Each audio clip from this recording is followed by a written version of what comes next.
أعوذ بالله من الشيطان الرجيم. بسم الله الرحمن الرحيم.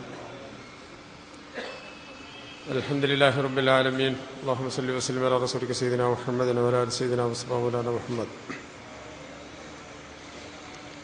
ബഹുമാന്യ അധ്യക്ഷൻ അബ്ദുൽ ഹമീദ് ഫൈളി അവരുകളെ, കേരളീയ മുസ്ലിം സമൂഹത്തിൻ്റെ ആത്മീയ ചൈതന്യത്തിൻ്റെ ഉജ്ജ്വല പ്രതീകമായ പാണക്കാട് സയ്യിദ് സ്വാദിഖ് അലി ശിഹാബ് തങ്ങൾ മഹാനവറുകളെ,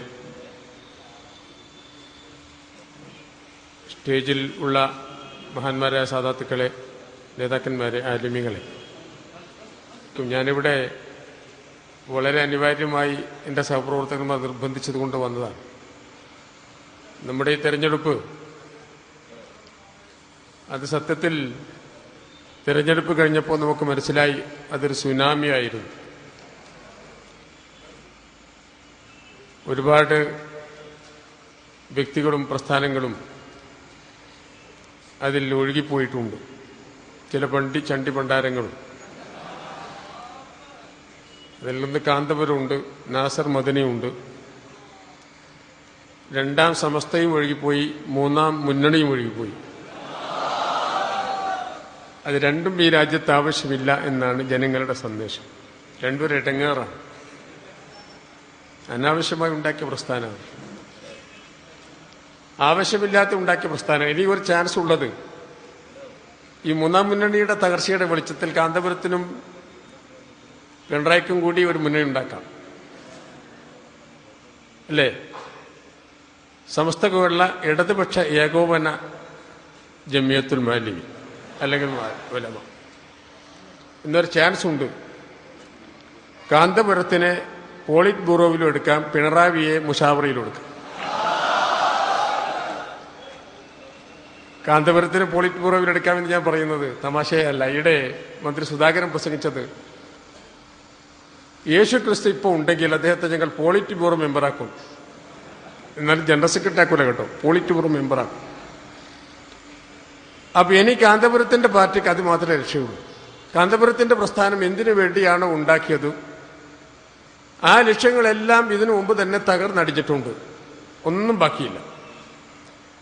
എന്തിനു വേണ്ടിയാണ് അവർ സമസ്ത ഉണ്ടാക്കിയത് എന്ന കാര്യത്തിൽ ചില ന്യായങ്ങളൊക്കെ അവർ പറഞ്ഞിരുന്നു. കാലചക്രത്തിന്റെ കറക്കത്തിൽ 20 വർഷത്തെ നമ്മുടെ പ്രയാണത്തിൽ അതെല്ലാം നഷ്ടപ്പെട്ടിട്ടുണ്ട്, ഒന്നുപോലും അവരുടെ കയ്യിലില്ല. ഉണ്ട് എന്ന് വാദിച്ചാൽ അത് മുഴുവനും തകർന്നു പോയിട്ടുണ്ട് എന്ന രേഖകൾ വെച്ചുകൊണ്ട് അത് മുഴുവനും തകർന്നു പോയിട്ടുണ്ട് എന്ന് ബോധ്യപ്പെടുത്താൻ ഞങ്ങൾക്ക് കഴിയും. അതിന് അവരുടെ കൂടെ നേരിട്ടൊരു വേദിയിൽ ഏറ്റുമുട്ടാൻ പോലും നമ്മൾ തയ്യാറാണ്. ഉണ്ടെങ്കിൽ ഖമറുൽ ഉലമയും ഷംസുൽ ഉലമയും അടക്കം വന്നോട്ടെ, അവരുടെ എന്താണ് താജുൽ ഉലമയും അടക്കം വന്നോട്ടെ. എല്ലാ രേഖകളും നമ്മുടെ കയ്യിലുണ്ട്. എന്തിനു വേണ്ടിയാണ് അവർ സമസ്ത ഉണ്ടാക്കിയത് അന്ന് പറഞ്ഞ മുഴുവൻ കാര്യങ്ങളും തകർന്നു പോയിട്ടുണ്ട്.